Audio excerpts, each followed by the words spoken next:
Bonjour à tous, très heureux de vous retrouver sur Public Sénat pour un nouveau numéro des Matins du Sénat. Pendant 1h30, vous allez être plongé dans l'hémicycle de la Haute Assemblée pour suivre les débats des sénateurs. Le Sénat a adopté la semaine dernière une proposition de loi pour faciliter le changement d'assurance emprunteur. Grâce à la loi Hamon de 2014, un emprunteur peut déjà changer d'assurance durant l'année qui suit la signature de son prêt. Le problème, c'est que certaines banques ne permettent pas ce changement d'assurance ou dissimulent ce droit à leurs clients par absence d'information. Les sénateurs socialistes ont donc prévu des sanctions pour dissuader les banques. Tout de suite, les débats. Je vais essayer de faire court, mais vraiment chiche, hein. L'idée est simple. Après les lois Lagarde, la loi Hamon, l'amendement Bourquin, on s'aperçoit que l'assurance emprunteur, ce marché important de 9 milliards, ne s'est pas libéralisé. Les banques détiennent toujours 87% du marché et la concurrence ne joue pas complètement. Pourquoi ? Parce que souvent, les assurés n'ont pas connaissance de la date d'adhésion au contrat d'assurance et il y a toute une série de manœuvres plus ou moins dilatoires pour empêcher cette concurrence de jouer à plein.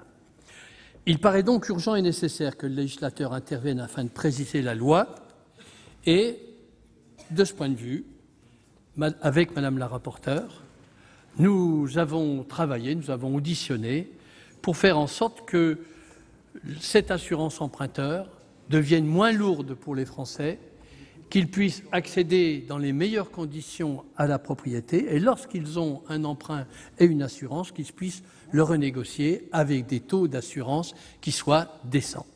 En quelque sorte, on estime que la mise en place d'une véritable concurrence dans le secteur pourrait redonner environ 3 milliards d'euros aux ménages.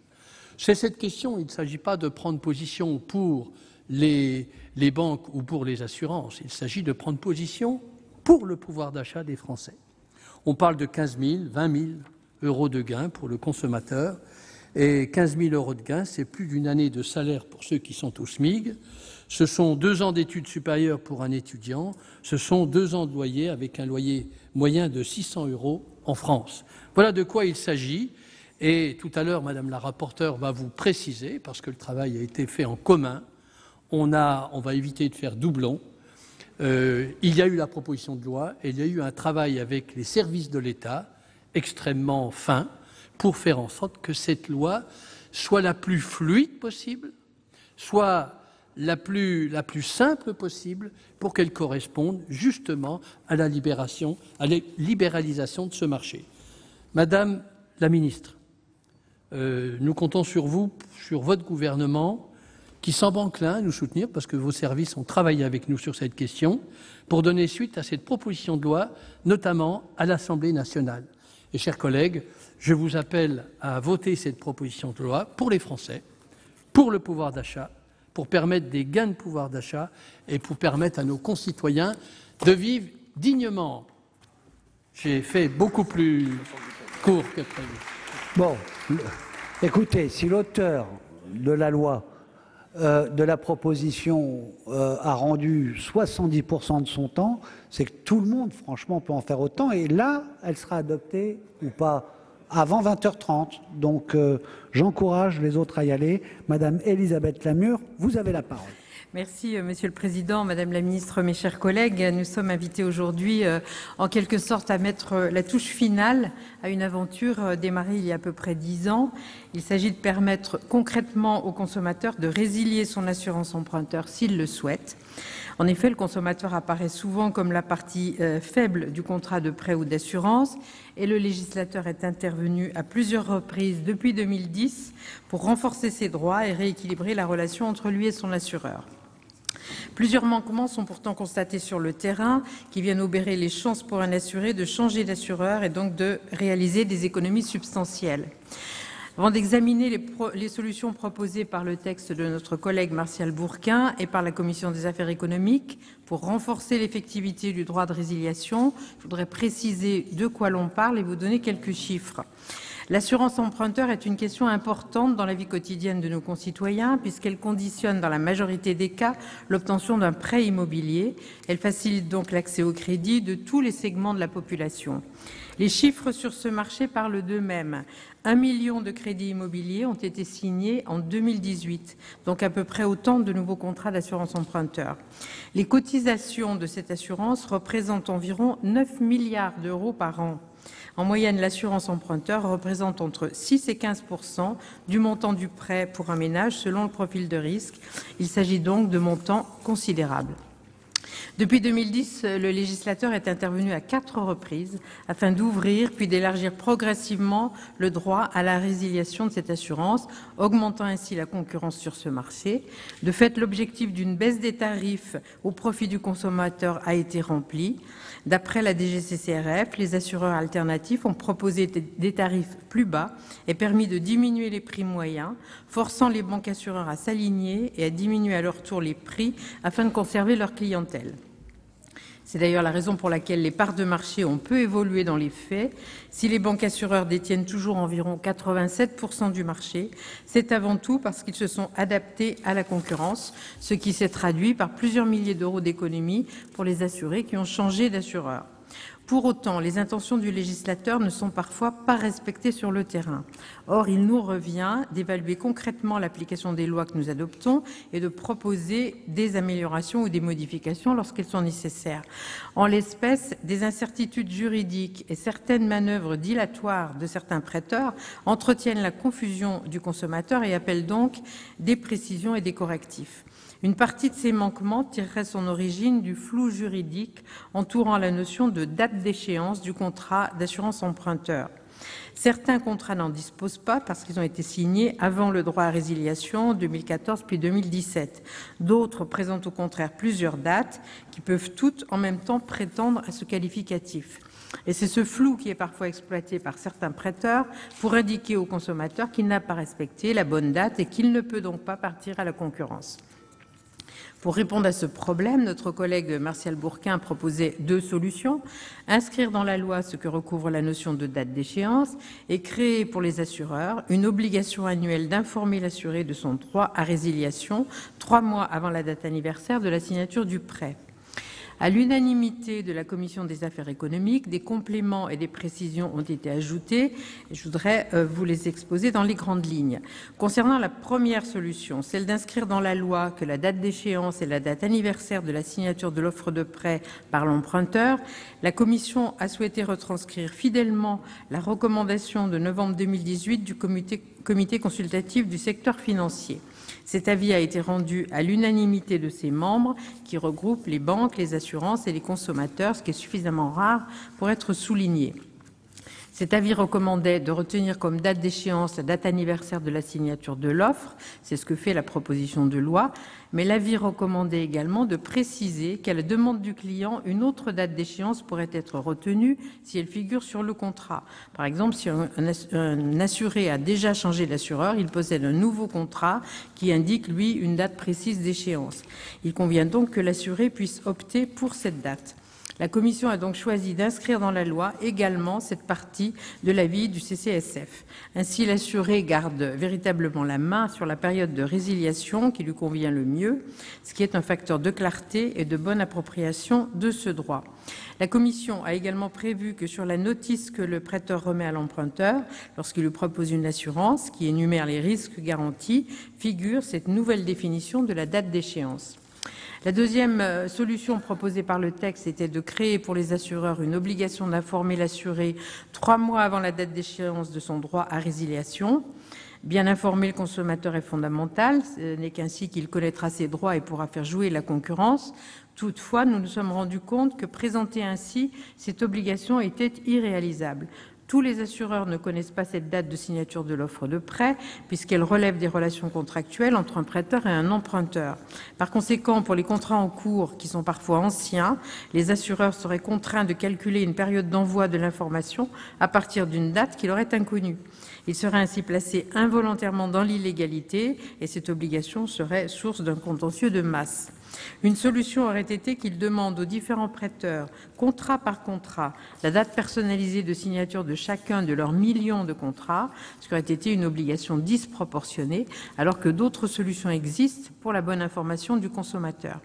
C'est pourquoi la Commission a choisi de créer une obligation pour l'assureur d'informer chaque année l'assuré de son droit général à résiliation et des délais et procédures qu'il doit respecter s'il souhaite en faire usage. Ainsi, chaque assuré saurait qu'il peut résilier et serait informé de la démarche à accomplir, charge à lui bien sûr de connaître sa date de signature. C'est un vrai pas en avant dans le rééquilibrage des relations entre un consommateur et un assureur. Il a également été décidé de renforcer fortement les sanctions administratives dans les cas où les prêteurs et assureurs tentent d'induire leurs clients en erreur, de ne pas leur répondre, de le faire hors délai, en un mot, de les tromper de mauvaise foi. En effet, une obligation sans sanction risque de rester un vœu pieux, à l'opposé de ce que nous recherchons. Aujourd'hui, ces sanctions pénales sont de l'ordre de 3 000 € environ. Non seulement leur montant est trop faible, mais elles sont peu appliquées dans la pratique. La Commission les a donc dépénalisées afin que la DGCCRF et la CPR soient en charge de les appliquer. Cela aurait un avantage décisif. Leur montant s'élèverait jusqu'à 15 000 € par infraction pour une personne morale, soit 5 fois plus qu'aujourd'hui. En outre, le droit actuel offre à la DGCCRF et à la CPR la possibilité de publier leurs décisions de sanction pour plus de dissuasion. Voilà, mes chers collègues, le travail conduit par la Commission des affaires économiques. Je me félicite que ces propositions aient été adoptées à l'unanimité. Cela témoigne à la fois de l'urgence d'agir et du consensus qui entoure ces mesures. Je formule donc le vœu que notre Assemblée parvienne à la même unanimité aujourd'hui, qu'elle poursuive ainsi cet élan sénatorial. Je vous remercie. Merci. Vous avez... Elle a rendu 20% de son temps. Madame la ministre, je suis sûr qu'elle va battre les records. Vous avez la parole.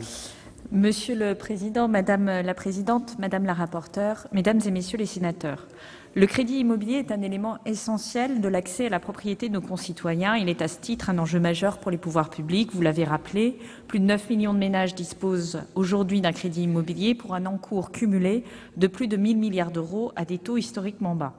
Dans ce contexte, la capacité pour nos concitoyens à trouver une assurance pour leur prêt immobilier qui les protège et à un coût acceptable est évidemment important. Et c'est pour cette raison que le législateur s'est très légitimement intéressé aux modalités de souscription des contrats d'assurance emprunteur depuis plusieurs années.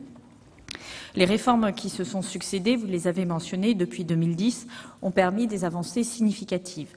La loi du 1er juillet 2010 portant réforme du crédit à la consommation a introduit une évolution importante avec le principe de la déliaison entre le prêt immobilier et l'assurance emprunteur, sous réserve que la garantie soit d'un niveau équivalent. Ce dispositif a ensuite été renforcé par la loi du 26 juillet 2013 de séparation et de régulation des activités bancaires qui a renforcé les droits du candidat à l'assurance emprunteur pour garantir sa liberté de choix, la loi du 17 mars 2014 qui a octroyé à l'assuré la possibilité de changer d'assurance emprunteur à tout moment jusqu'à 12 mois après la signature de l'offre de prêt, enfin la loi du 21 février 2017 qui a ouvert la possibilité de résilier un contrat d'assurance emprunteur chaque année pendant toute la durée du prêt. Grâce à ce cadre législatif très étoffé, les emprunteurs peuvent désormais choisir l'assureur de leur choix, substituer une nouvelle assurance à l'assurance initiale selon une périodicité annuelle. La loi prévoit également une information renforcée des emprunteurs pour leur permettre d'éclairer leurs décisions, la remise systématique d'une fiche d'information standardisée et la création du TAEA, taux annuel effectif de l'assurance, facilite la comparaison des offres. Le gouvernement est attentif à l'effectivité de ces réformes attendues par nos concitoyens. La possibilité de déliaison et de substitution d'assurance emprunteur a permis une modération des primes d'assurance pratiquées et réduit la charge financière pour les emprunteurs. Dans son avis du 18 avril 2017, le comité consultatif du secteur financier a confirmé que ces évolutions ont permis d'accroître la concurrence sur le marché. Toutefois, des difficultés sont apparues dans la mise en œuvre du droit de résiliation annuel de contrats d'assurance. En effet, les contrats groupes d'assurance emprunteurs signés avant le 1er janvier 2018 ne comportent pas de date d'échéance annuelle, vous l'avez mentionné. Or, cette date fait courir un délai de 2 mois au cours duquel l'emprunteur peut demander chaque année la résiliation de son contrat. Faute de date d'échéance, il n'est donc pas possible aujourd'hui aux emprunteurs concernés d'exercer dans les faits leur droit à la substitution. C'est pourquoi Nous avons confié au comité consultatif du secteur financier la mission d'identifier une solution à cette difficulté pratique. Je salue l'excellent travail de cette instance qui réunit les représentants des professionnels de la banque et de l'assurance, des associations de consommateurs, des parlementaires et les pouvoirs publics pour arriver à des solutions co-construites. Le CCSF est parvenu à un accord de place en novembre 2018 permettant de clarifier la date d'échéance devant être prise en compte pour l'exercice du droit de la résiliation annuelle. Le comité a ainsi retenu la date anniversaire de la signature de l'offre de prêt par l'emprunteur, sauf en cas de demande du client pour une autre date, si elle existe contractuellement. Cet accord de 2018 formalise également l'engagement des assureurs d'étendre la durée des contrats d'assurance jusqu'à 5 ans en cas d'allongement de la durée du prêt. Mesdames et messieurs les sénateurs, vous avez souhaité, avec cette proposition de loi, inscrire l'accord auquel le CCSF est parvenu dans la loi en ce qui concerne la date de résiliation annuelle, mais aussi renforcer les modalités d'information de nos concitoyens et clarifier le régime des sanctions applicables pour assurer une effectivité sans faille à ces réformes. Ce sont des objectifs que nous partageons et je remercie le sénateur Martial Bourquin pour son engagement constant pour l'amélioration du dispositif législatif sur ce point qui s'est concrétisé dans cette proposition de loi. Je remercie également la rapporteure Elisabeth Lamure pour l'excellent travail d'amélioration du texte réalisé en commission qui nous permettra aujourd'hui d'y apporter un très large soutien. Si certains amendements ponctuels nous semblent devoir être apportés, le gouvernement se félicite de cette proposition qui permettra de donner une effectivité accrue aux droits de nos concitoyens. Je vous remercie. Bien, et nous allons passer à la discussion générale. Merci Madame la Ministre, vous avez rendu beaucoup de temps aussi, et les choses deviennent jouables pour le vote de cette loi dans les temps. La parole est à Monsieur Jean-Claude Tissot pour le groupe socialiste pour une durée maximum de 10 minutes.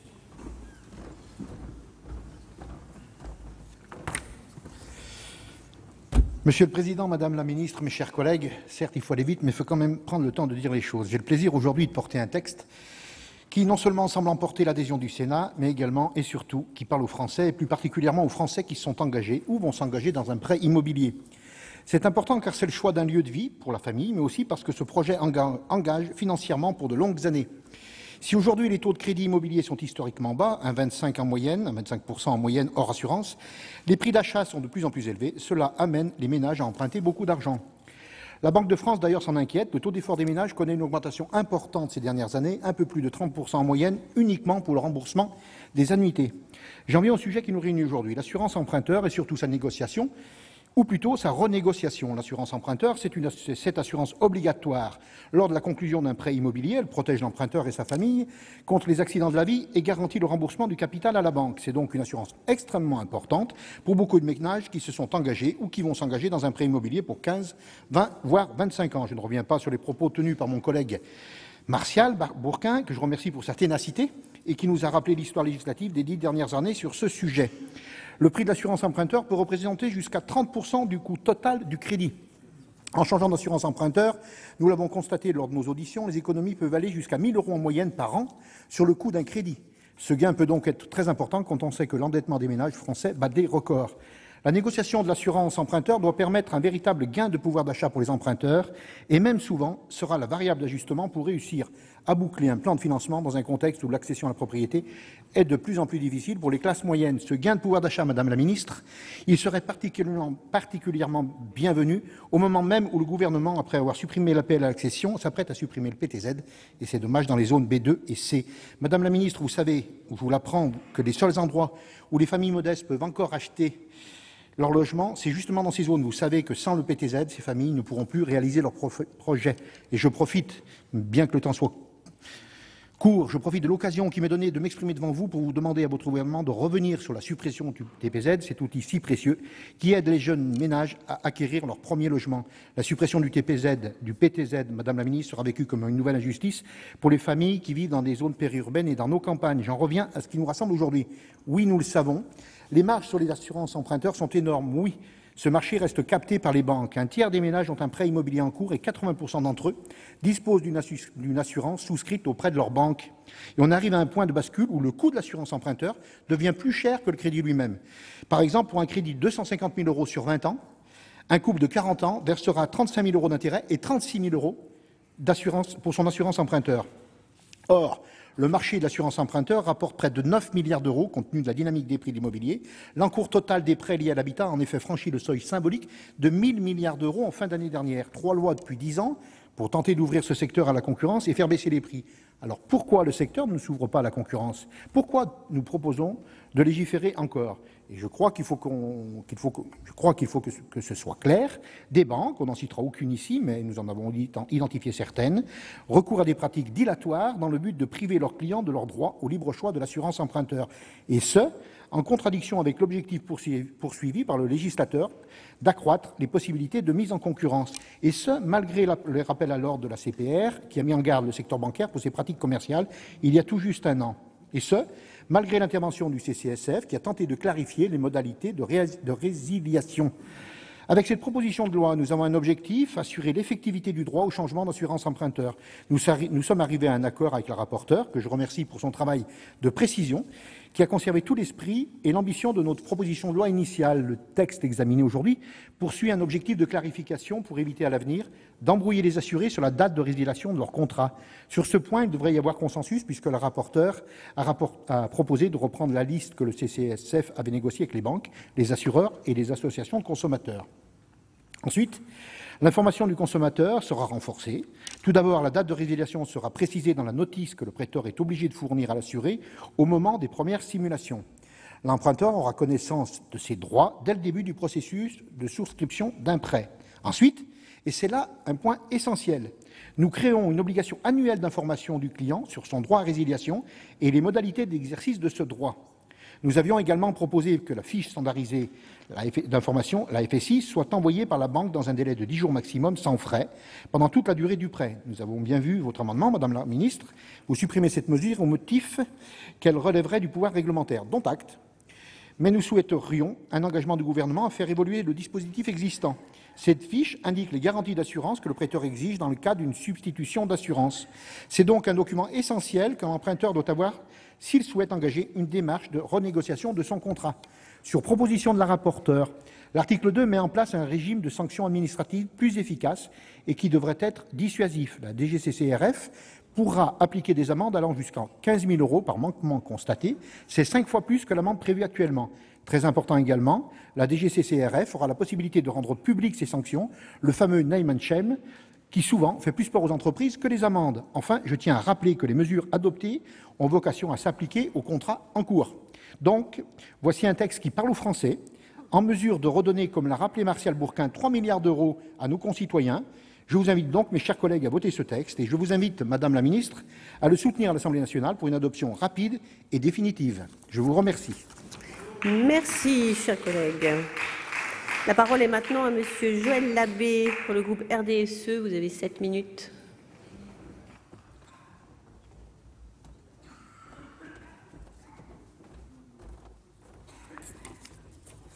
Je vais essayer d'être aussi concis. Madame la Présidente, Madame la Ministre, mes chers collègues, je voudrais d'abord remercier notre collègue Martial Bourquin et les co-auteurs de ce texte pour cette initiative qui propose une solution aux entraves que rencontre le droit au changement d'assurance emprunteur sur le terrain.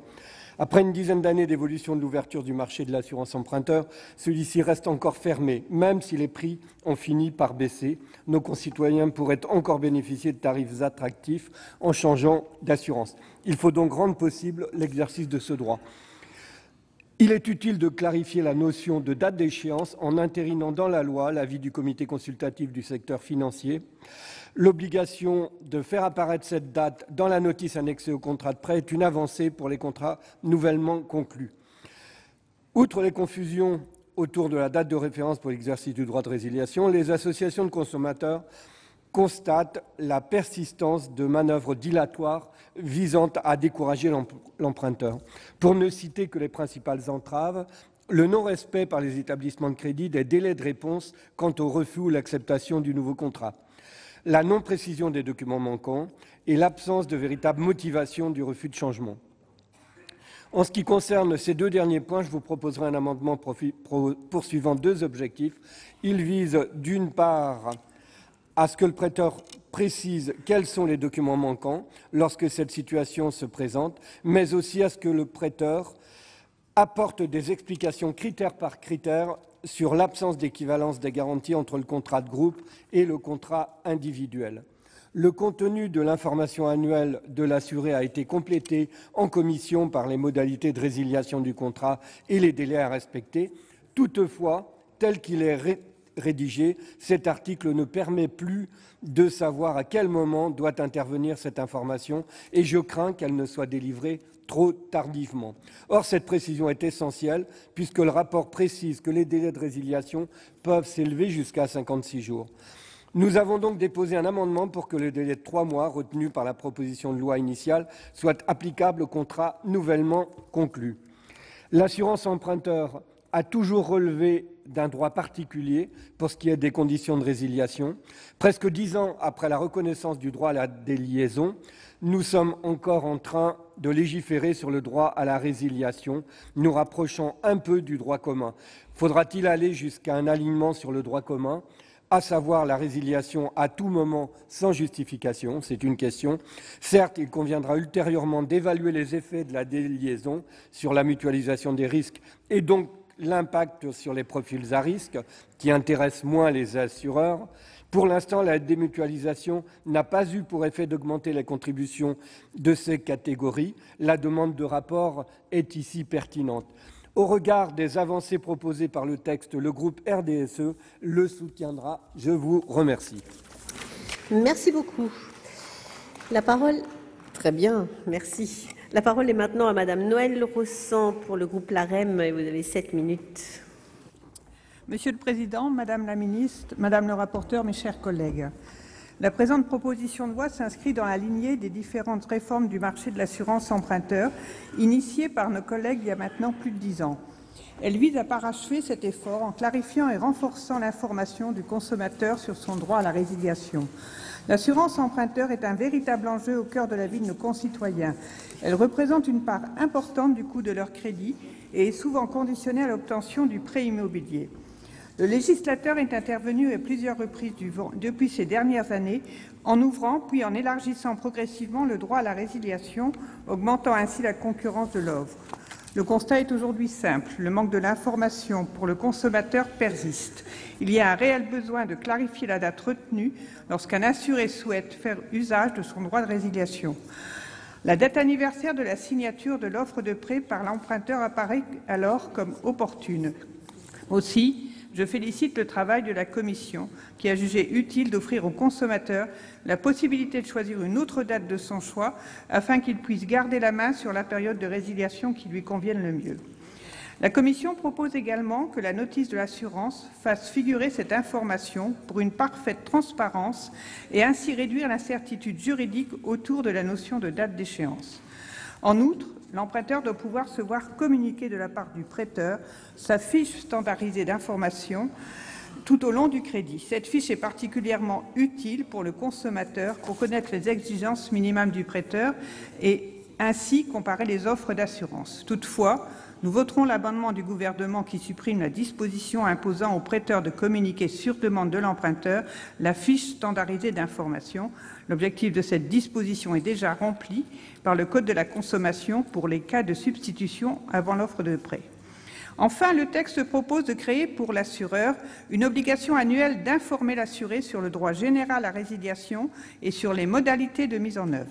Obliger l'assureur à informer le consommateur 3 mois avant la date d'échéance, comme il a été proposé initialement, aurait été une contrainte trop importante pour les assureurs qui ne connaissent généralement pas cette date. Mes chers collègues, ces mesures de bon sens vont permettre une bien meilleure information pour le consommateur. Ne pas être entravé lorsqu'on souhaite faire usage de son droit à résiliation est une question non seulement d'égalité et de légalité, et surtout de pouvoir d'achat. Cette réforme était nécessaire et je tiens à remercier le travail fourni par Martial Bourquin, Elisabeth Lamure et les membres de la Commission. Les échanges fructueux nous ont permis de partager de manière unanime l'objectif de ce texte de loi. Ainsi, le consommateur pourra réellement faire jouer la concurrence. La concentration des acteurs du marché de l'assurance emprunteur reste toujours problématique et pose aujourd'hui des préjudices aux consommateurs en termes de pouvoir d'achat. Je me réjouis que le texte ait fait l'unanimité et qu'il y ait eu un réel travail de concertation entre le Sénat et le gouvernement. Le groupe La République En Marche votera bien évidemment en faveur de la proposition de loi. Je vous remercie. Merci, chers collègues. Nous allons maintenant entendre Monsieur Fabien Gay pour le groupe CRCE pour 6 minutes ou moins.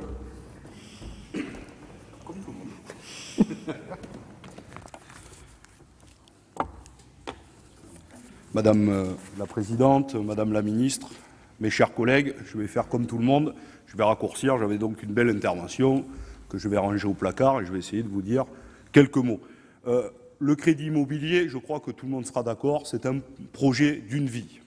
Et aujourd'hui, cela pèse 1 000 milliards d'euros.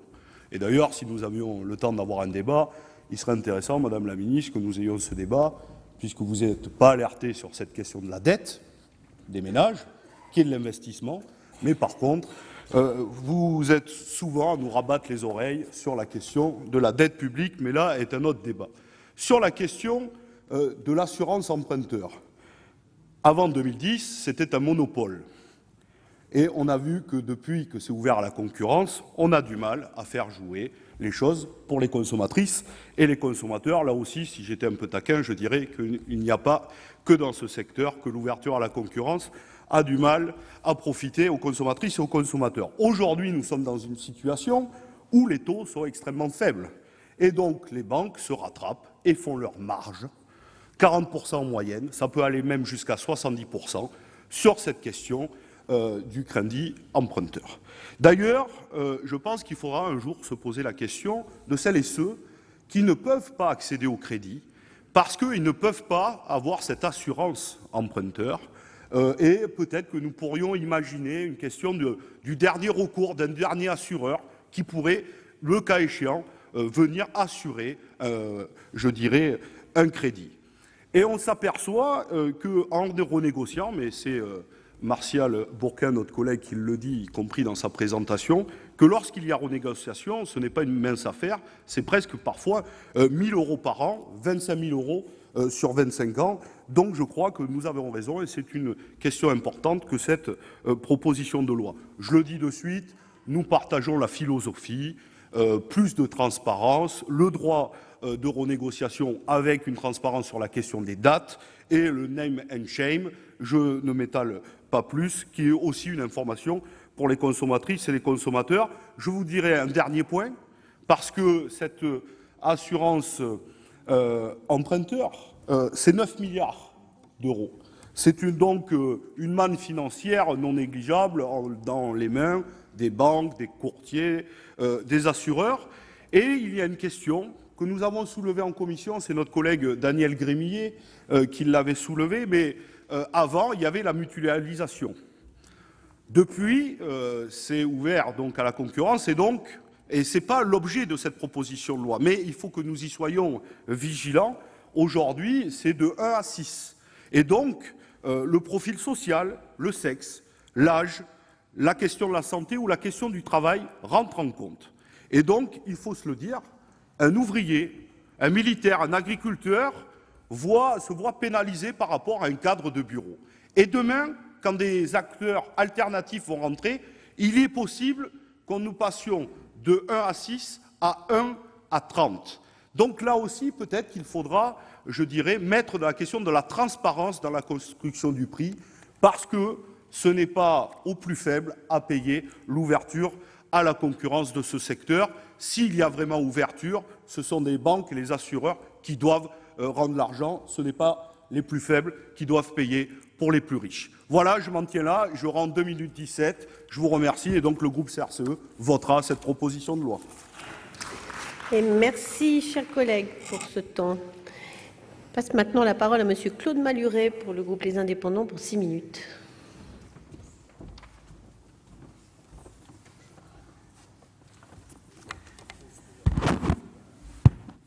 Madame la Présidente, Madame la Ministre, mes chers collègues, j'ai bien compris en entendant le Président Assouline qu'à ce stade de la discussion, la concision était une vertu préférable à l'éloquence et je vais donc suivre sa suggestion et tenter de dégraisser, non pas le mammouth, mais mon texte de 30% ou plus. La proposition de loi que nous examinons cet après-midi a pour objet de faciliter le jeu de la concurrence dans le secteur des assurances de prêt. Une première réforme avait ouvert en 2014 la faculté pour l'emprunteur de choisir son assureur. L'étude du secteur indique cependant que les choses peuvent être améliorées. Les assureurs se sont parfois montrés réticents à laisser leurs clients partir à la concurrence. Certains font traîner en longueur le traitement des demandes de résiliation.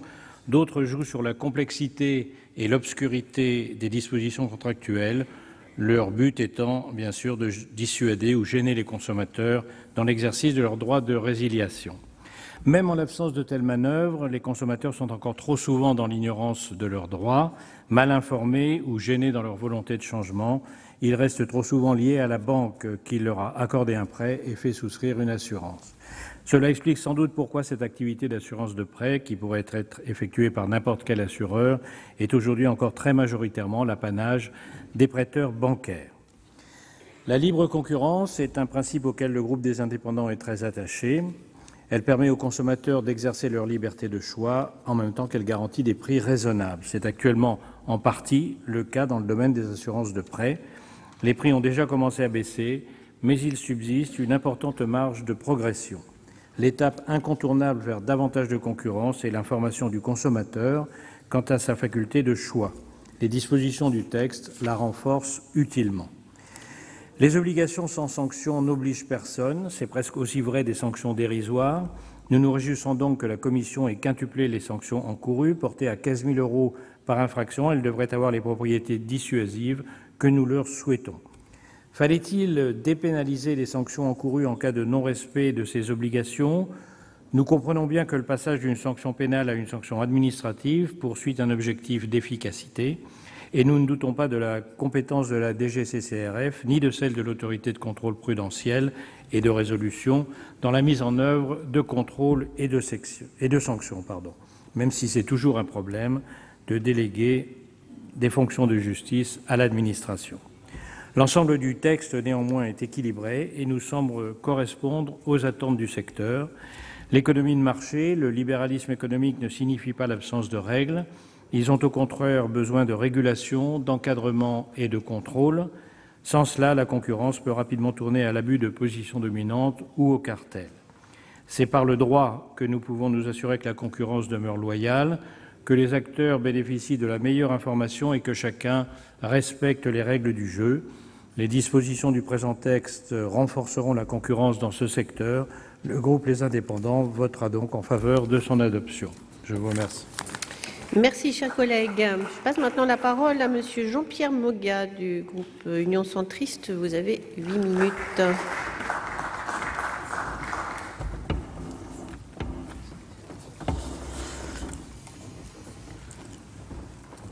Monsieur le Président, Madame la Ministre, pardon, Madame la Présidente, excusez-moi, Madame la Présidente, Madame la Rapporteure, mes chers collègues, cette proposition de loi de notre collègue Martial Bourquin va permettre d'améliorer et sans doute d'achever la réforme de l'assurance emprunteur entamée en 2010 par la loi Lagarde et complétée 4 années plus tard par la loi Hamon. Les objectifs généraux poursuivis par ces réformes et par cette proposition de loi sont cohérents et constants. Faciliter le changement d'assurance lors du recours à un prêt, protéger le consommateur et réduire le coût des assurances. Avec 3 objectifs, faciliter le changement d'assurance, réduire le coût des assurances, protéger le consommateur. Le premier objectif, faciliter le changement d'assurance.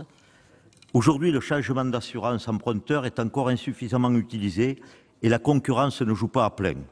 La situation s'est améliorée, mais reste variable d'un profil d'emprunteur à l'autre. Nous devons être vigilants au fait que les possibilités de changement ne bénéficient pas qu'à un public sans risque et garant de l'équité entre chacun. Ainsi, le renforcement des obligations des assurances et des banques assurances dans l'information du consommateur de ses droits à résiliation est le bienvenu. Merci à la rapporteure des modifications apportées qui nous rassurent sur la faisabilité concrète de cette réforme. Le flou sur la date est donc dissipé, la date d'échéance. Le texte permet à l'assuré de la fixer lui-même. Le deuxième objectif, réduire le coût des assurances. Concernant la baisse du coût des assurances emprunteurs, les effets de la concurrence ont permis de constater un impact positif pour le consommateur. Néanmoins, l'assurance représente toujours entre 6 et 15% du coût du crédit. Cette proportion est loin d'être négligeable. Nous constatons que cette proportion augmente avec la baisse historique des taux d'intérêt. Il devient parfois plus coûteux de s'assurer que d'emprunter. Ce rapport entre les deux coûts liés à un crédit nous interroge. Nous devons mettre en garde les prêteurs de ne pas profiter du taux d'intérêt bas pour augmenter le coût des assurances. Au final, le consommateur pourrait sembler gagnant sur le montant total, mais le prêteur-assureur ne ferait pas complètement jouer la concurrence. Le troisième objectif, protéger le consommateur. Les consommateurs et leur protection doivent être le seul objectif de nos décisions en matière de crédit et d'assurance. Je souhaiterais ainsi nous mettre en garde collectivement contre certaines dérives de notre système. La recherche du coût le plus bas ne peut pas se faire et ne doit pas se faire au détriment du niveau de qualité de l'assurance. En outre, nous devons faire attention à ne pas renchérir le coût des assurances emprunteurs sous prétexte qu'il y a de nouvelles contraintes pour les assureurs. En résumé, les assureurs ne peuvent prétendre à une charge sur une mission qu'ils ont mal assurée jusque-là. Enfin, Madame la Ministre, même si j'essaye de gagner des secondes, j'aimerais donc en quelques secondes attirer votre attention sur la capacité réelle de la DGCCRF à effectuer les bons contrôles des mesures que nous adoptons. Comme souvent, le contrôle nécessite des moyens budgétaires et humains. Nous aborderons bientôt le PLF pour 2020. Même si nous vous faisons confiance, nous observerons avec attention les moyens qui seront mis à disposition. En conclusion, j'aimerais naturellement remercier l'auteur et la rapporteure de cette proposition de loi qui ont su travailler main dans la main pour aboutir à un texte équilibré et qui, j'espère, sera vite examiné par nos collègues députés. Vous l'avez compris, les sénateurs du groupe Union centriste soutiendront l'adoption de ce texte. Je vous remercie. Merci, chers collègues. Je passe maintenant la parole à Madame Catherine Procaccia pour le groupe Les Républicains et vous avez 5 minutes.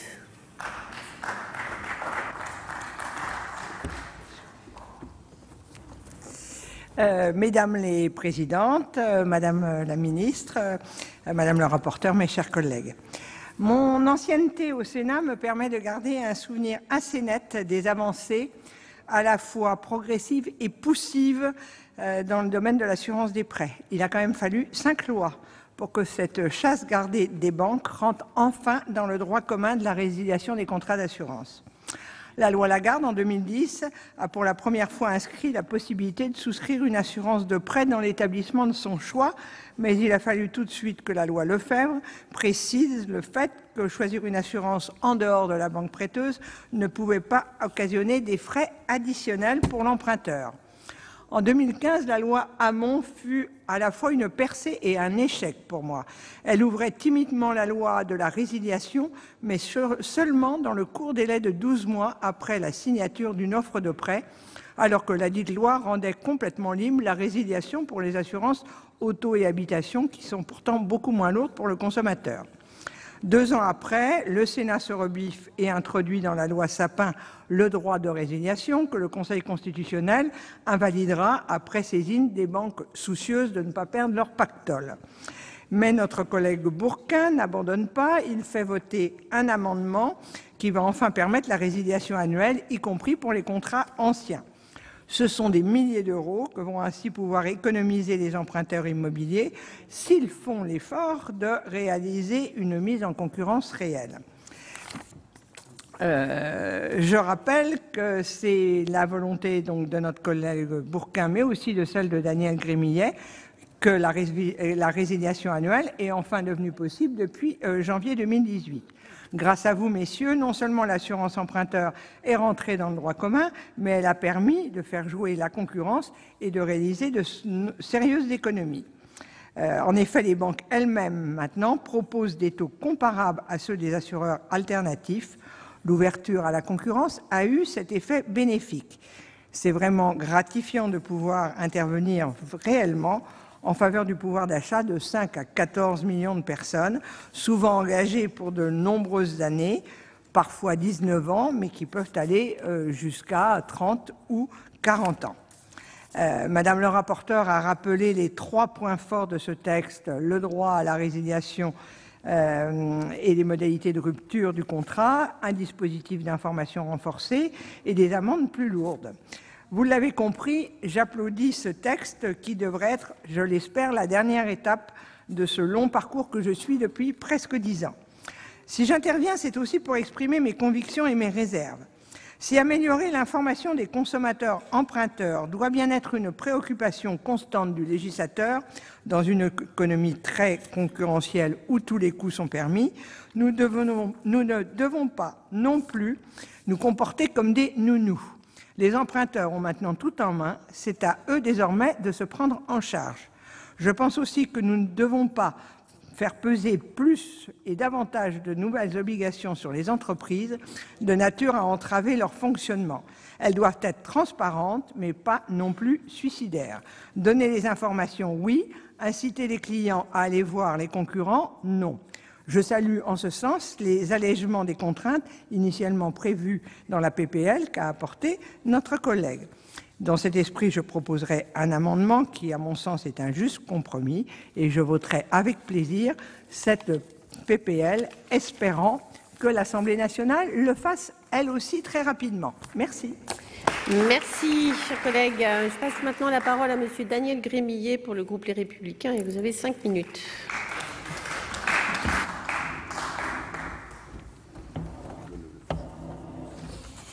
Madame la Présidente, Madame la Ministre, je veux saluer notre rapporteure Elisabeth Lamure, notre présidente Sophie Primas, mes chers collègues.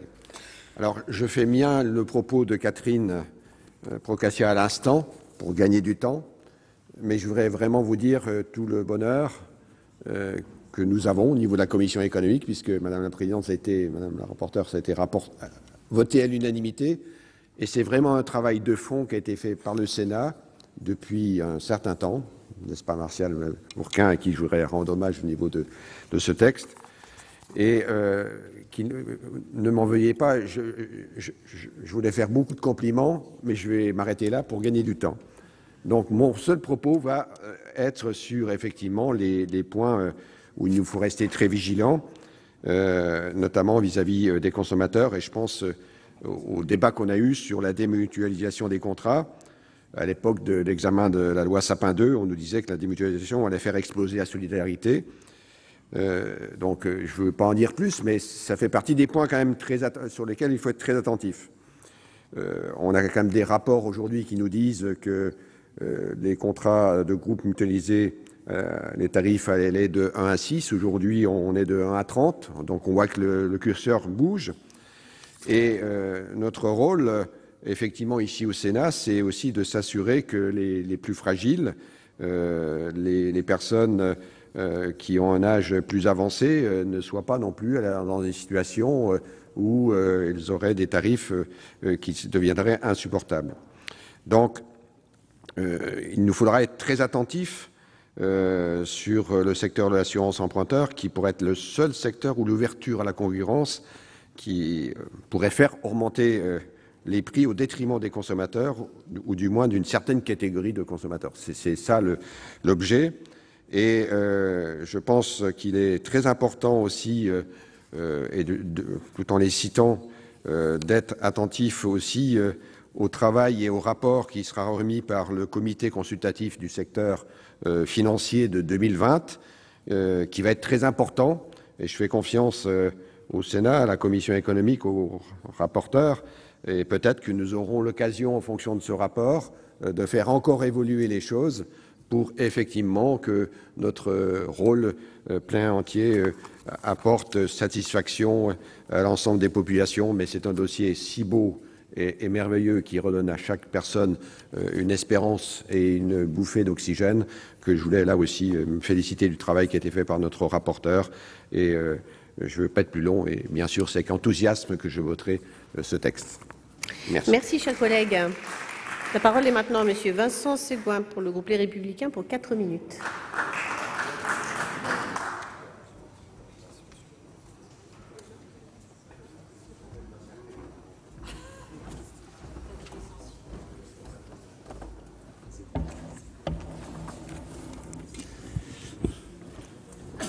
Madame la Présidente, Madame le Ministre, mes chers collègues, depuis le 1er janvier 2018, les emprunteurs peuvent résilier l'assurance décès de leur crédit immobilier pour faire jouer la concurrence et diminuer les coûts.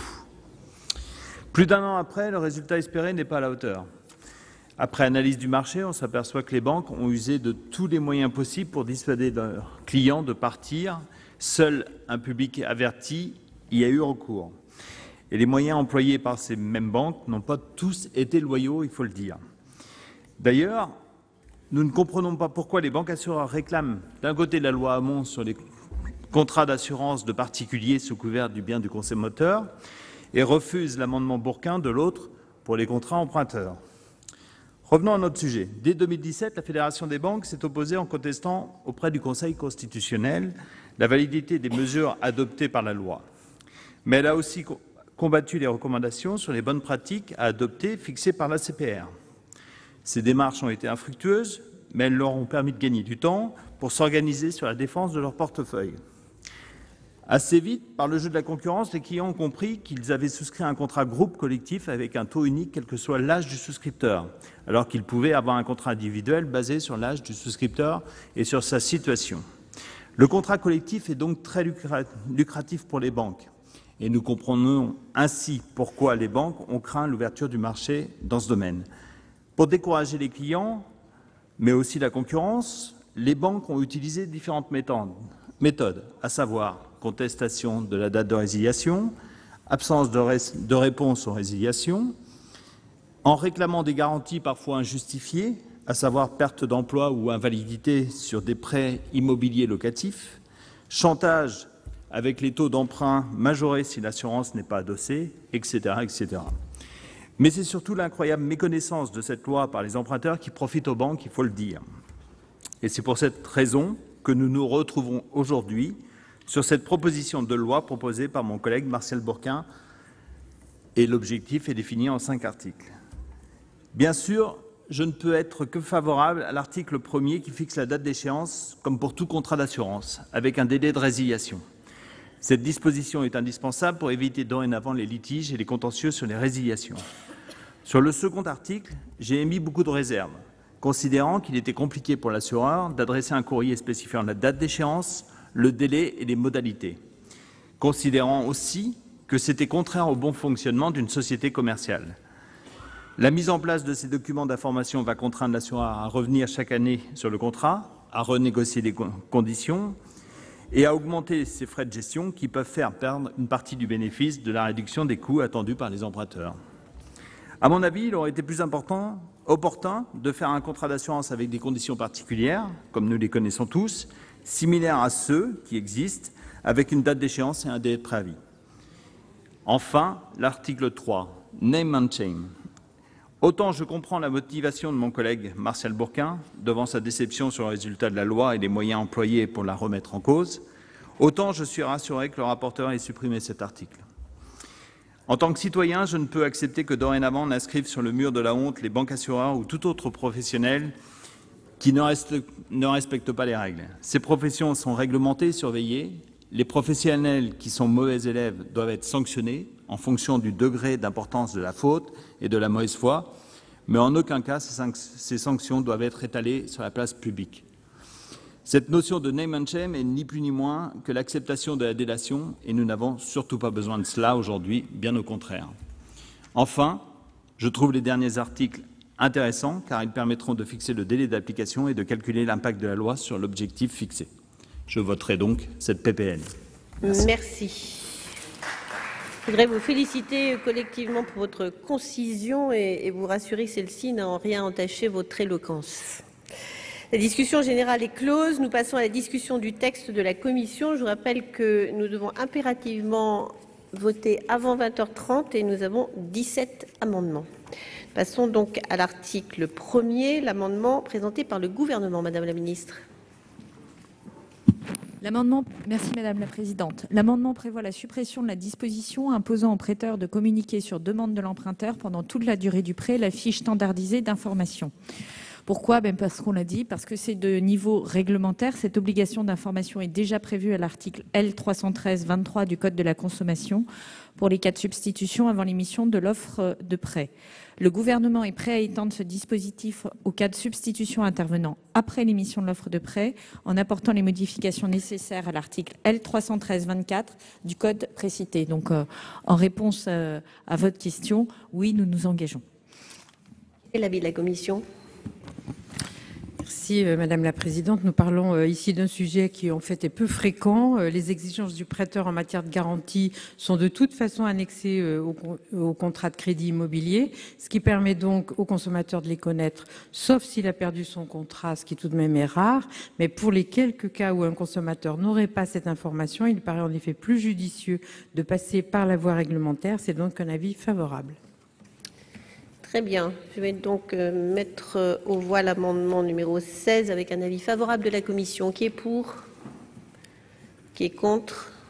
Il est adopté. Je mets aux voix l'article 1er. Qui est pour ? Qui est contre ? Il est adopté. Après l'article 1er, nous avons trois amendements identiques. Premier amendement 4 rectifié bis présenté par Monsieur Grand. Merci Madame. Réduit à sa plus simple expression, ça donne à peu près ceci. Afin que l'emprunteur ne se retrouve pas hors délai pour changer d'assurance, je vous propose de prévoir une acceptation tacite par le prêteur des termes du nouveau contrat d'assurance lorsque le délai de réponse de 10 jours ouvrés suivant la réception de ce contrat est expiré. Merci. Nous passons à l'amendement 6 rectifié sexies. Monsieur Houpert.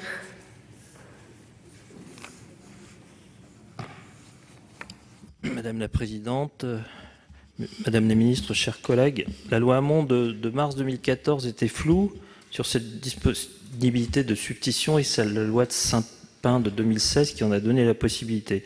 Et à cette époque, j'avais déposé un amendement que je n'avais pas pu déposer à cause de cette fameuse règle de l'entonnoir. Et c'est depuis 2007 que la loi a consacré ce droit de changer d'assurance emprunteur et c'est une immense avancée pour les assurés. Donc mon premier amendement prévoit l'acceptation tacite par le prêteur des termes du nouveau contrat dès lors que le délai de réponse de 10 jours ouvrés est expiré. Merci. L'amendement 12 n'est pas soutenu. Je vais donc demander l'avis maintenant de la commission, Madame la rapporteure. Oui, alors une décision tacite d'acceptation emporte des conséquences potentiellement très lourdes. Certes, si le prêteur ne répond pas dans les 10 jours, il manque à son obligation. Ce manquement doit être sanctionné par la DGCCRF. Mais prévoir une décision tacite d'acceptation par le prêteur n'est pas souhaitable. Cela pourrait créer des situations dans lesquelles un prêt n'est pas assuré de façon convenable. C'est pourquoi il convient de privilégier les sanctions rapides et fortes en cas de dépassement du délai de 10 jours, mais sans courir le risque que les prêts soit insuffisamment assuré. C'est donc un avis défavorable sur ces deux amendements. Merci. Quel est l'avis du gouvernement, Madame la Ministre ? C'est également un avis défavorable pour les raisons mentionnées par Madame la rapporteure et je veux préciser qu'il est prévu aussi de préciser par voie réglementaire des obligations de transmission d'informations relatives aux garanties minimales exigées entre prêteurs et assureurs prévues aux articles R313-23 et 24 du Code de la consommation. Merci. Donc je vais mettre aux voix les deux amendements. Défavorable, avis défavorable. Pardon ? Vous le retirez ? Et Monsieur Houpert ? Vous le maintenez ? Très bien. Donc je vais mettre aux voix l'amendement 6 rectifié sexies avec deux avis défavorables. Qui est pour ? Qui est contre ? Il n'est pas adopté. Après l'article 1er, l'amendement 7 rectifié, Monsieur Grand. Merci Madame la Présidente, Madame la Ministre. là aussi de façon succincte. Afin de contourner la législation, certains établissements bancaires commencent à proposer de nouveaux produits fusionnant le prêt immobilier et l'assurance emprunteur. Il est donc proposé d'obliger la présentation distincte dans l'offre du remboursement du prêt et de l'assurance. Quel est l'avis de la commission, madame la rapporteure? Dans tous les cas, une négociation technique sur la substitution de contrat d'assurance se fait en réalité entre l'assureur délégué choisi par l'emprunteur et le prêteur. Ce sont des négociations entre professionnels. Ce qui compte réellement pour éviter que le consommateur ne soit captif de sa banque, c'est sa bonne information sur son droit de changer d'assureur. Cette information est aujourd'hui correctement communiquée aux consommateurs et elle le sera encore davantage suite à cette proposition de loi. Donc c'est une demande de retrait, sinon un avis défavorable. Merci. Quel est l'avis du gouvernement, madame la ministre? Demande de retrait ou avis défavorable. Monsieur Grand, que souhaitez-vous faire? Merci, madame la présidente. Je vais le retirer, mais j'aimerais quand même que la commission et le gouvernement regardent un peu ces choses-là, parce que si nous le disons, c'est qu'il y a vraiment une grande confusion. Et un chat, il ne retrouverait pas ses petits. Et donc, les emprunteurs se font avoir dans cette affaire. Donc, je retire l'amendement. Merci. Nous passons maintenant à un article additionnel après l'article 1er. Amendement 1 rectifié. Monsieur Grand, c'est à vous. Oui, là aussi, madame la présidente, madame la ministre, les établissements bancaires ont obligation de motiver leur décision de refus d'une substitution d'une assurance emprunteur. Les difficultés rencontrées par les consommateurs ne sont plus à démontrer. Je vous propose donc d'obliger les assureurs à présenter l'intégralité des motifs de refus dans leur décision initiale. L'avis de la commission, madame la rapporteure? Oui, l'insuffisance de la motivation du refus de la part d'un prêteur peut en effet être un frein à la possibilité pour l'assuré de changer d'assurance emprunteur. La commission a donc donné un avis favorable. Merci. Quel est l'avis du gouvernement? Également un avis favorable. Très bien. Et donc mettre aux voix l'amendement 1er rectifié avec 2 avis favorables. Qui est pour? Qui est contre? Il est très largement adopté. Après l'article 1er, nous avons un amendement et un sous-amendement. L'amendement 3 rectifié de monsieur Labbé. Oui, madame la présidente, madame la ministre, chers collègues. Comme je l'ai évoqué lors de la discussion générale, le présent amendement vise à ce que l'assuré puisse exercer son droit à résiliation de l'assurance emprunteur. Il répond à des pratiques constatées par les associations de consommateurs. Lorsque la demande de résiliation est refusée par l'établissement de crédit en raison de documents manquants, ces derniers doivent être explicitement mentionné. De même, si le contrat alternatif est refusé au motif de l'absence d'un niveau équivalent des garanties, l'assuré doit pouvoir obtenir de la banque une véritable motivation du refus du contrat d'assurance alternatif. Ce n'est pas toujours le cas actuellement, comme cela est indiqué dans le rapport de la Commission. Cet amendement impose en outre que cette réponse justifie pour chaque critère de la fiche standardisée d'information que les garanties ne sont pas équivalentes. Il permettra de clarifier la rédaction de la loi en vigueur. Et j'anticipe, si le sous-amendement numéro 18 est adopté, d'abord je le voterai. Et s'il est adopté, cela reste pour nous une avancée pour ce qui est de la précision des documents manquants, afin de permettre à l'assuré de régulariser sa demande. Merci. Merci. Alors, pour présenter le sous-amendement, madame Lamure, au nom de la commission. Oui, madame la présidente, si un prêteur refuse une substitution au motif que les garanties apportées par le nouveau contrat ne sont pas suffisantes, il doit déjà obligatoirement l'expliquer dans sa décision du refus. En revanche, il est vrai que certaines décisions de refus sont prises au motif que des documents manqueraient dans la demande de délégation formulée par le consommateur, sans pour autant préciser de quels documents il s'agit. Il peut donc être utilement précisé dans la loi que si une décision de refus est prise en raison de ces documents manquants, elle doit préciser lesquels. Ce qui me conduit à dire que je suis favorable à cet amendement numéro 3 de Joël Labbé, sous réserve qu'il soit amendé dans le sens de mon sous-amendement. Très bien. Quel est l'avis du gouvernement, madame la ministre? Je suis également favorable à cet amendement numéro 3, dès lors qu'il est sous-amendé par l'amendement 18 qui fait des précisions de rédaction. Donc vous êtes favorable au sous-amendement que je vais mettre aux voix avec un avis donc favorable du gouvernement. Qui est pour? Qui est contre? Il est adopté. Et donc l'amendement ainsi sous-amendé de Monsieur Labbé, qui est pour, qui est contre, il est adopté. Nous passons à l'article 2. Numéro 11, l'amendement numéro 11 n'est pas soutenu. L'amendement numéro 17, Madame Lamure, au nom de la Commission des affaires économiques. C'est un amendement rédactionnel, Madame la Présidente. Favorable. Je mets donc aux voix cet amendement qui est pour, avec un avis favorable du gouvernement, qui est contre. Il est adopté. Nous avons maintenant 6 amendements qui font l'objet d'une discussion commune. Nous commençons avec l'amendement numéro 9 rectifié de Madame Procaccia. Merci Madame la Présidente. Le présent texte de loi prévoit une information annuelle des emprunteurs. Mais comme je le disais tout à l'heure, il ne faut peut-être pas être complètement les nounous des assurés. On prend un contrat, quand on le prend pour 20 ans, c'est court, ça peut être pour 25 ans, 30 ans, et je viens de vérifier, ça peut être jusqu'à 40 ans. Est-ce que pendant, disons 30 ans ou 25 ans, tous les ans, il va falloir informer l'assuré pendant 30 ans qu'il a le droit de résilier? Est-ce que c'est du rôle de l'assureur d'aller lui dire monsieur, allez voir la concurrence pour si c'est pas mieux chez vous. Donc c'est la raison pour laquelle je propose de remplacer cette information annuelle par une information triennale, sans compter que les taux peuvent changer et que lorsqu'au bout de 18 ans ou au bout de 20 ans, on va continuer à dire tous les ans vous pouvez aller voir ailleurs alors que les taux auront augmenté, c'est un petit peu ridicule et c'est une charge, et cette charge, elle est forcément répercutée sur les assurés. Merci. Passons à l'amendement numéro 14 rectifié, Monsieur Labbé. Oui, Madame la Présidente, Madame la Ministre, chers collègues. Cet amendement revient à l'esprit de la proposition de loi initiale en proposant que l'information annuelle de l'assuré quant à son droit de résiliation intervienne 3 mois avant la date d'échéance. En l'état, l'article 2 ne précise plus à quel moment de l'année intervient l'information de l'assuré. Or, le rapport évoque des délais de traitement des demandes de résiliation allant de 14 à 56 jours au lieu des 10 prévus par la loi.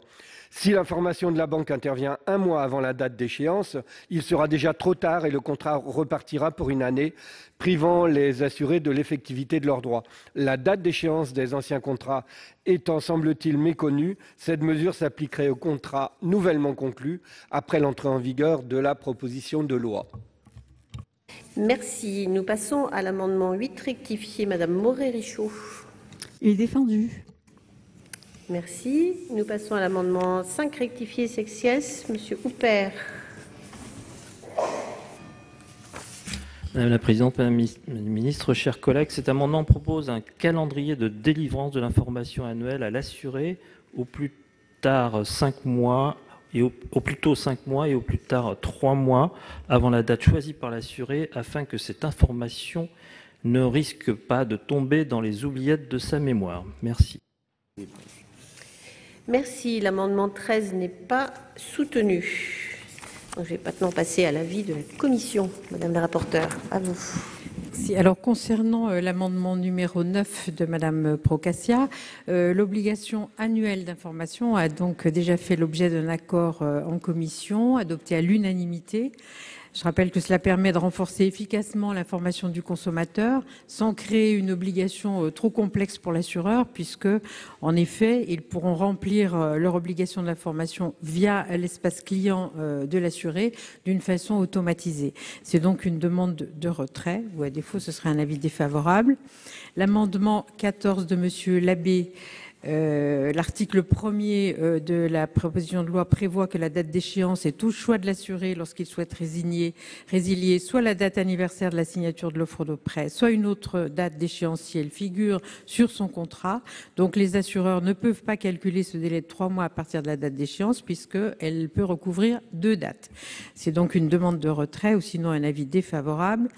L'amendement de Madame Moret-Richaud, c'est à peu près le même argumentaire puisqu'il se réfère à la date qui n'est pas connue.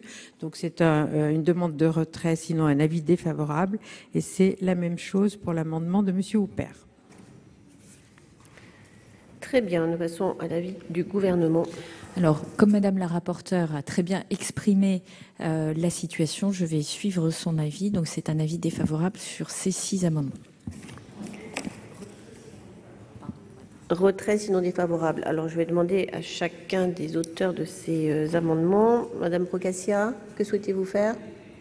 Madame la rapporteure, en commission, avait dit qu'elle comprenait cette justification par rapport à 20 ans ou 30 ans d'information. Alors, moi, je propose de rectifier mon amendement et de mettre que cette information toutes les 3 ans débutera après la 5e année. Donc, pendant 5 ans, les 5 premières années, ils reçoivent tous les ans une information, et après, ce n'est que tous les 3 ans. Voilà, je propose de rectifier cet amendement. Alors, est-ce que vous pouvez nous dire le texte de l'amendement rectifié, s'il vous plaît? Après tous les 3 ans, à partir de la 5e année. Du prêt, du début du prêt, à partir de la 5e année. Madame la rapporteure. Je comprends tout à fait ce que veut dire notre collègue de ne pas avoir à répéter pendant toute la durée du prêt, 20 ans ou 30 ans, mais c'est quand même tellement facile de mettre cette information sur l'espace client. Donc ça ne demande pas non plus une grande manipulation de la part de l'assureur. Moi, je vous propose d'en rester au vote de la commission, qui est bien l'information annuelle comme on l'a définie, et en plus on l'avait voté d'une manière unanime. Madame la ministre. Je partage également cet avis. Il me semble important de maintenir une forme de, pas de pression, mais disons que ce sujet de l'assurance emprunteur a été, et vous l'avez très bien exprimé, 10 ans de travail sur les bancs des 2 assemblées pour arriver à mettre en place cette concurrence. Je pense que le fait de recommuniquer chaque année cette information peut se faire aujourd'hui avec les outils de communication des banques de manière relativement, enfin des assureurs relativement légère. À tout le moins, ils ne nous ont pas avertis d'un problème particulier et ça permet quand même de maintenir la flamme. Bien. Vous le retirez. Merci. Monsieur Labbé, que souhaitez-vous faire? L'ambiance est telle sur ce texte de qualité que je vais aussi le retirer. Merci. Madame Moret-Richaud. Monsieur Houpert, vous le retirez. Bien, eh bien. Je vais mettre l'article 2 aux voix. Qui est pour? Qui est contre? L'article 2 est adopté. L'article 3 est supprimé. Et nous passons à l'article 4, l'amendement 15, présenté par le gouvernement. Cet amendement prévoit la suppression de la demande de remise d'un rapport au Parlement évaluant d'une part l'impact de la réforme de l'assurance emprunteur depuis la loi relative à la consommation de 2014, dite loi Hamon, et le fonctionnement de ce marché ainsi que son degré de concurrence. En effet, le comité consultatif du secteur financier réalise régulièrement des bilans et émet des avis sur l'assurance emprunteur. Il a déjà tiré un premier bilan sur l'équivalence du niveau de garantie en assurance emprunteur en avril 2017, qui nous a d'ailleurs permis de travailler sur ce texte, et a d'ores et déjà prévu un nouveau bilan en 2020. Cette instance réunit les représentants du Parlement, des professionnels du secteur financier, des représentants du personnel, des représentants des clientèles du secteur financier, ainsi que des personnalités qualifiées, notamment des universitaires. C'est pour nous l'instance la plus appropriée pour réaliser un bilan de la réforme sur l'assurance emprunteur et édicter des règles de bonne conduite. C'est pourquoi le gouvernement vous propose de supprimer cette obligation de rapport qui ne ferait que dupliquer des travaux qui sont conduits par ailleurs par le CCSF et auxquels sont associés les parlementaires. Très bien, quel est l'avis de la commission ? Alors en effet, lorsque nous avons auditionné le CCSF, il nous a bien été confirmé qu'il rédigerait un rapport en 2020 sur l'ouverture à la concurrence du marché de l'assurance emprunteur. Et par ailleurs, la loi contraint le CCSF à transmettre son rapport au Parlement. Donc dans ces conditions, je pense qu'il faut éviter les doublons et c'est pour cette raison que la Commission a émis un avis de sagesse. Oui, Monsieur Bourquin. Oui, sur cette question, l'idée n'est pas de multiplier les rapports, mais que le rapport du CCSF soit transmis, bien sûr, au gouvernement et au Parlement. La deuxième chose, on dit que le Parlement est représenté, l'Assemblée nationale est représentée, mais pas le Sénat. Et il serait bien de corriger ce problème. Il faut que le Sénat, qui a été à l'avant-garde sur cette question de l'assurance emprunteur, soit présent au CCSF. Il est important aussi que lorsqu'on vote des lois, on regarde l'application de la loi. Et l'application de la loi, c'est de voir s'il y a ouverture ou non à la concurrence. Et là, on s'est aperçu qu'en quelques années, malgré tous les efforts législatifs, il ne s'est pas ouvert, ce secteur. Et donc, c'est important de garder, alors que ce soit le rapport du CCSF, d'accord, mais qu'il soit transmis au gouvernement et que le Sénat soit dans le CCSF. Il ne l'est pas, l'Assemblée nationale y est. Merci. Je vais donc mettre aux voix l'amendement 15 avec un avis de sagesse de la Commission. C'est un amendement présenté par le gouvernement. Qui est pour? Qui est contre? Il est adopté. Et l'article 4 est supprimé. Est-ce que nous avons... Oui, c'est ça. Je mets aux voix l'article 5. Qui est pour? Qui est contre? Il est adopté. Je vais donc mettre aux voix l'ensemble de la proposition de loi. Y a-t-il des demandes d'explication de vote, puisque vous avez un peu de temps? Madame la Présidente. Merci Madame la Présidente. Je ne veux pas allonger les débats. Je crois qu'on a fait un temps record pour l'adoption en tout cas pour arriver au vote de cette proposition de loi, dont l'issue, je pense, sera tout à fait positive. Je voudrais juste vous dire, Madame la Ministre, que vous voyez, on a travaillé vite, bien, sur cette proposition de loi. Vous remercier aussi parce que je sais que vous avez été partie prenante dans le travail qui a été réalisé ici. Et donc, mon seul vœu à l'issue de ce vote, c'est que cette proposition de loi soit vite inscrite voilà, à l'Assemblée nationale. Je réitère cette demande car je pense qu'il en va de l'intérêt de nos concitoyens. Voilà, merci beaucoup. Merci Monsieur Bourquin, vous avez la parole. Oui, Madame la Présidente, Madame la Ministre, chers collègues, moi je voudrais remercier Elisabeth Lamure sur le travail qu'elle a effectué. Elle m'a associé systématiquement, comme le prévoit la règle au Sénat, mais elle a fait plus, c'est-à-dire elle a veillé à ce que, systématiquement, sur tous les problèmes, on veille à ce que la loi soit la plus fluide, la plus simple possible, pour être la plus applicable possible. Je voudrais remercier aussi les services du Sénat qui ont été d'un grand secours sur ce dossier, qui nous ont vraiment accompagnés. J'espère que c'est la dernière fois que nous reviendrons sur ce texte. Ça serait tellement bien.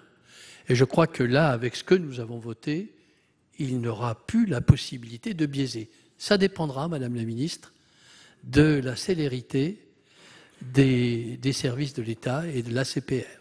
C'est-à-dire la DGCCRF a un rôle à jouer fondamental. Maintenant qu'on passe à des amendes administratives, il faudra faire en sorte qu'elles soient prononcées à chaque fois que ce sera nécessaire.